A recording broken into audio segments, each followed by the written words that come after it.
Thanks to Surfshark for sponsoring this video. Find out more later on. Hey, 42 here. Do these numbers mean anything to you? If so, congratulations, you're a millionaire. The internet's full of people offering to make you rich.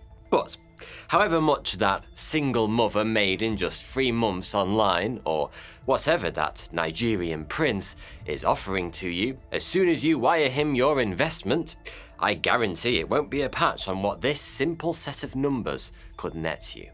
Because cracking this code is estimated to be worth a cool $93 million. The numbers are one of 3 coded messages that make up what are known as the beale ciphers, which, once cracked, contain detailed instructions as to the exact whereabouts of, and I do know how this sounds, actual buried treasure. But I'm getting ahead of myself. The story of the beale cipher starts in the America of 1817, a young nation where a person could find their fortune by, well, finding it. All you had to do was gather a band of like-minded adventurers, pick a direction, usually west, and head out in search of that most precious of earthbound booty, gold. Now, if you love traveling, then you'll love the fastest and easiest VPN, Surfshark. Did you know Surfshark also helps you to avoid price discrimination based on your location? So you can actually save money on plane tickets and car rentals whilst traveling. Surfshark runs on any device anywhere, and it's packed full of features such as industry-leading uncrackable encryption, IP and DNS leak protection, an internet kill switch if your VPN drops out, and 24/7 customer support. I personally use Surfshark to watch Netflix content from other countries, such as the US, that's usually blocked here in the UK. It's really easy, all I do is switch over my location settings, and there I have it, access to all my favourite programs. Surfshark maintains a strict no-logs policy, and their network of 3,200 servers in over 65 countries runs 100% on RAM, so they couldn't log your data even if they wanted to. By using the code 42, you will benefit from an 83% discount, plus 3 extra months for free. All you have to do is click the special link in the description below, so don't miss out. One such detectorist was a man by the name of Thomas J. Beale, who set out from Virginia in 1817 with a group of 30 hunters and opportunists. When they reached the outskirts of Santa Fe, now in modern-day New Mexico, but at the time Spanish territory, they struck gold and silver. I know, they struck gold and a little bit of silver, just doesn't quite have the same ring to it, does it? Anyway, after 18 months of mining, Beale and his crew had amassed a huge stockpile of precious metals, all of which were transported back across the country to Virginia and hidden in a secret location by Beale himself. But this hiding place, which is rumoured to be somewhere within 4 miles of a small town called Montvale, was so well concealed that Beale and his companions began to worry that it might never be found should something untoward happen to them. To ensure their relatives would profit even if the adventurers all perished, Beale wrote 3 encrypted messages. One detailing the location of the treasure, another its contents, and the third the names and addresses of the crew and their closest relatives. Beale then placed these precious clues in an iron lockbox, which he entrusted to the care of Virginia innkeeper Robert Morris. Morris was given strict instructions only to open the box if, in 10 years, neither Beale nor any of his crew had returned to claim it.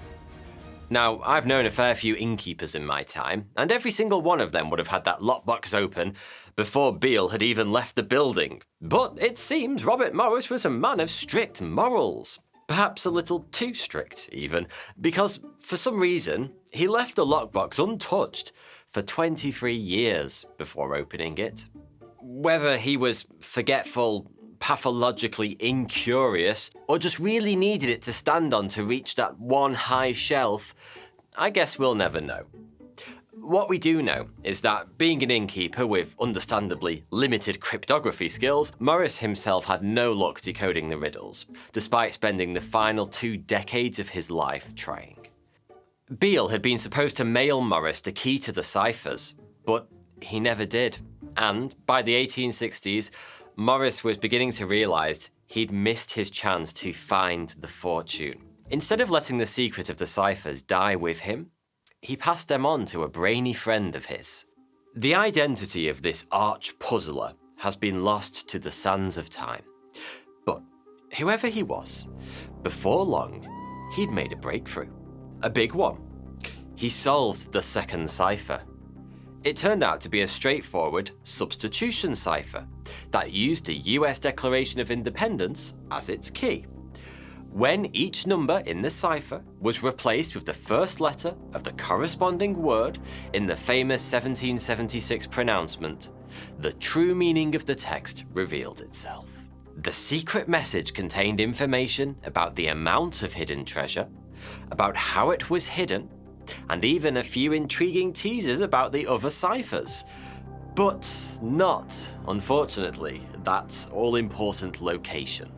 It was certainly progress, but frustrating progress, especially since the 2 remaining ciphers remained impenetrable. But it seems Robert Morris's mystery friend was good at more than just cryptography.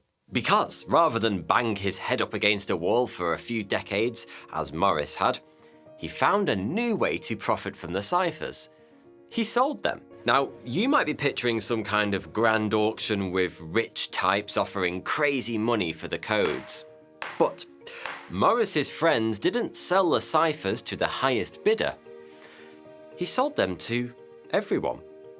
In 1885, he published a pamphlet called the Beale Papers that contained everything he knew about both the treasure and the ciphers, selling it for 50 cents, about $15 in today's money.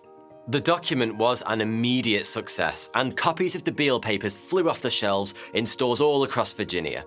It was a genius move, really. We humans are hardwired to want to solve mysteries. That's why we have science and space exploration and Wordle.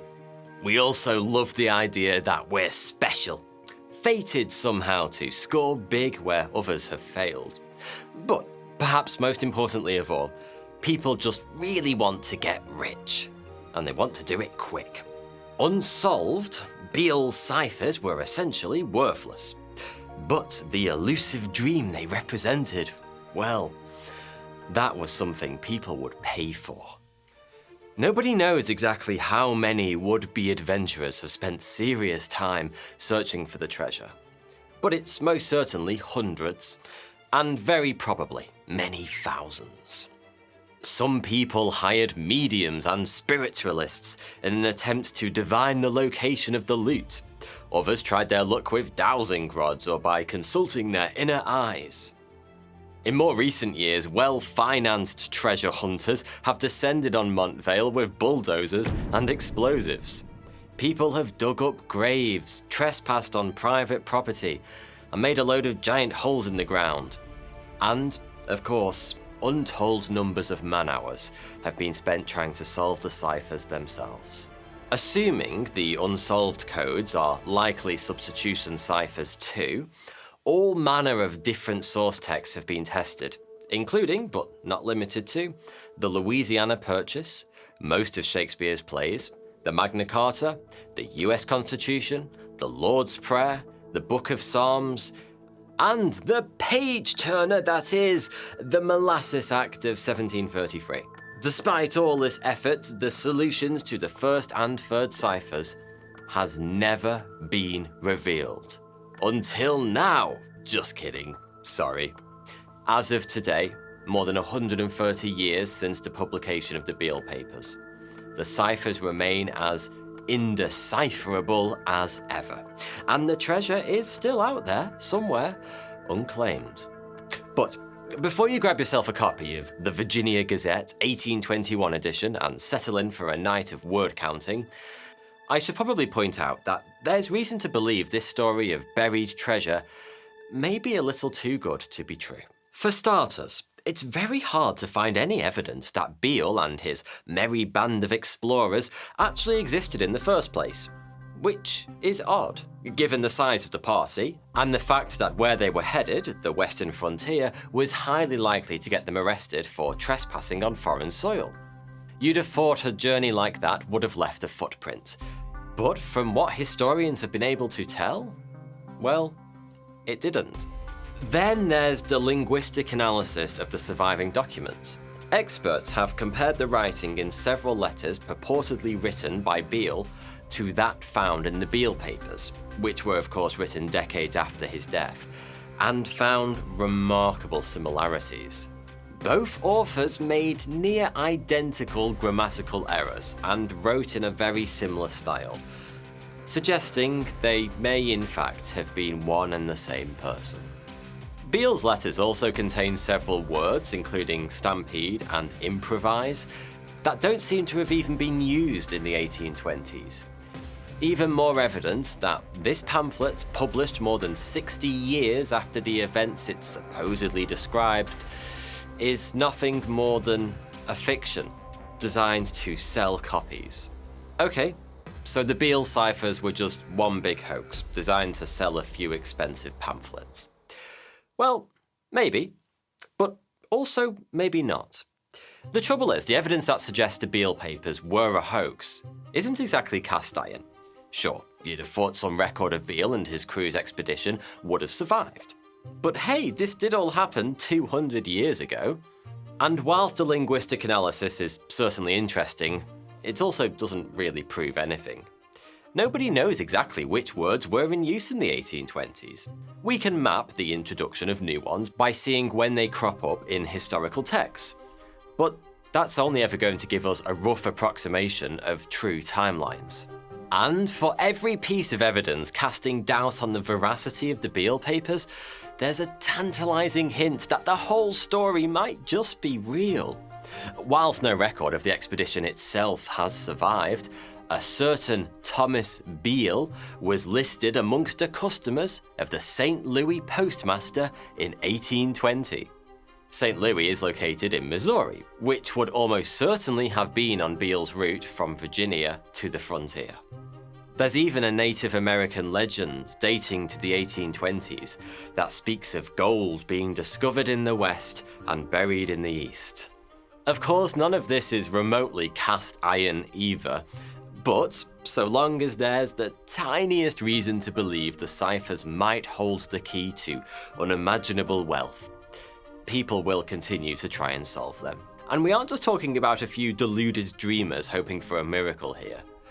Plenty of perfectly sane people have gone in search of the treasure over the years, including several genuine cryptology heavyweights. In the 1930s, William Friedman, leader of the US Army Signal Intelligence Service, which would later become the NSA, spent his spare time trying to solve the ciphers. You might recognize his name from my video on the mysterious Voynich manuscript, so it's fair to say Friedman had a bit of a habit to solve the potentially unsolvable.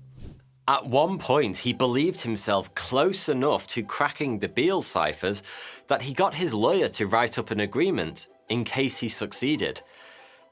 He didn't. But Friedman never quit. Instead, he included the ciphers in the Signal Intelligence Service's training program.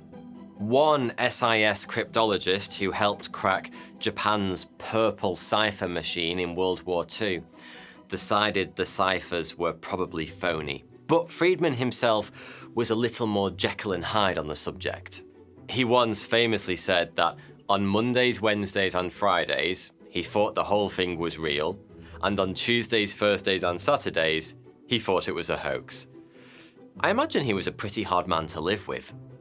In 1970, renowned computing pioneer Dr. Carl Hammer ran a statistical analysis on the two unsolved Beale ciphers and found signs that they contained an intelligent pattern.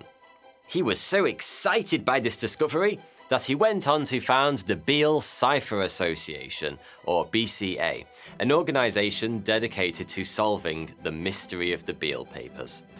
For almost 3 decades, the BCA counted a very large number of seriously brilliant cryptologists amongst its number, including several from the CIA.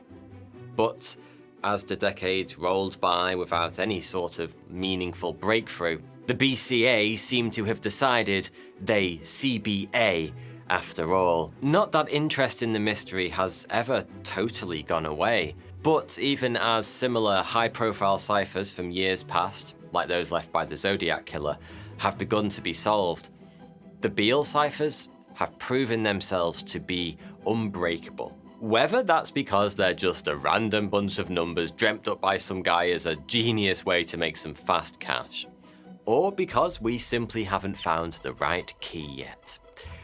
Well, nobody knows for sure. The smart money's probably on hoax in this case, but so long as an element of doubt exists, there will always be that chance of a huge stash of gold buried somewhere out there, right beneath our feet. Thanks for watching.